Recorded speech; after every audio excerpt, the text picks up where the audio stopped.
you love to problem solve, if you're always looking with curiosity at things, engineering would be a great fit for you. Hi, my name's Riley, and I'm on a mission to talk to as many engineers as I can to see why they'll always be in demand. Today, I'm talking to an industrial engineer who's also a beauty entrepreneur. I want to find out what these two things have in common and how she engineered her future. Ready? Let's go. Hey Jada! So, I heard you're into makeup. Yes, I love makeup. I've been into makeup ever since I was about your age. I love the creativity that you see on fashion shows or movies, so that led me to make my own company, Adaj Beauty. And so with that, I make lip balms, hair oils, and lip glosses with all kinds of scents like cotton candy and strawberry. Do you like makeup? Yes, of course. But I also heard you're an engineer. How does an engineer and makeup have things in common? Yeah, so makeup is creating things, and that's basically what engineers do. So I learned how to, one, make my makeup when I was in my engineering courses, as well as how to ship my products. So, and I took supply chain and distribution classes when I was in engineering, and so that helped me to figure out how I want to get my product to my customers. Be honest in the comments. Do you have any desires of being an engineer? Well, let's talk about the engineering part right now. Tell me about what you do at work. So I am an operations manager for Target. So basically what that means is I am a head of the distribution center in a specific department, and I'm in charge of getting the products to the stores. So anything that you see on the shelves like bikes and sneakers, bubble bath, anything like that, it's my job to make sure it gets to the stores on time and has the right amount on the shelves. Well, you seem like a hard-working woman. But what are some things you like to do in your free time besides running your makeup empire? So I love to paint, I love playing with my Yorkie, his name is Maxwell. I also love to travel and play with friends and family, and I also go to the skating rink every now and then. That is so cool, but let's talk a little bit more about the engineer part. Who or what inspired you to do what you do today? I would say my family and my friends, they definitely encouraged me. My friends were actually the people that came up with my name, Adaj Beauty, for my business. And then my mom, she always pushed me towards engineering. Anytime I would fix something or solve a math problem, she would always say, you should be an engineer. And so I kind of just took that and ran with it.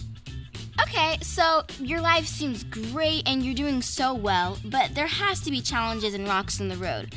So name a specific challenge that you had to face with being a Black woman in business and engineering. So I would say for me, being in engineering, I was the only person of color in all of my classes when I got to my main courses, so I kind of felt alone sometimes. So I had to make sure that I talked to my friends who also felt the same way in their classes, as well as my mentors on campus, and I always felt like I was at home in some type of way. That's great. So you're so smart. I bet you were like a straight A student. I actually didn't get that many A's when I was in school. I was more of a B, C student. I actually failed a couple courses, but I worked really hard. I was always talking to my professors about how I can improve my grades, staying focused. I always got my homework done on time, so those things kind of helped me get to where I was. So thinking back to when you were my age, how would I be able to know that engineering might be something nice for me?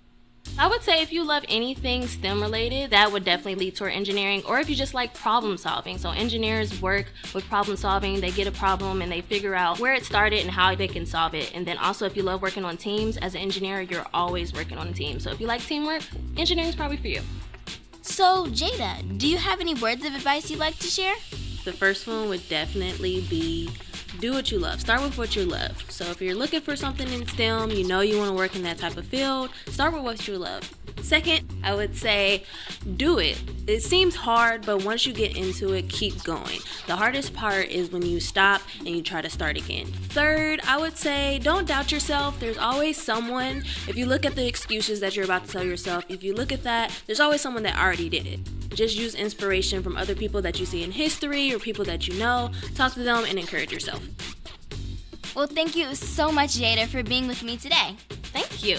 I would just say make sure that you do whatever you want to do. Your dreams have no limit. Thank you. Bye. Bye. Mission accomplished. This video raises questions, and I need for you to be extremely honest in the comments when answering them. And just so you know, I have 4 questions. Number 1, does representation matter? Number 2, what did you learn from this video? Number 3, who would you like for me to do a video on next? And number 4, what's your thoughts about this video? Please share them in the comments. Please be honest when answering these questions. Share this video with anyone you deem necessary. And don't forget to like and subscribe to the channel.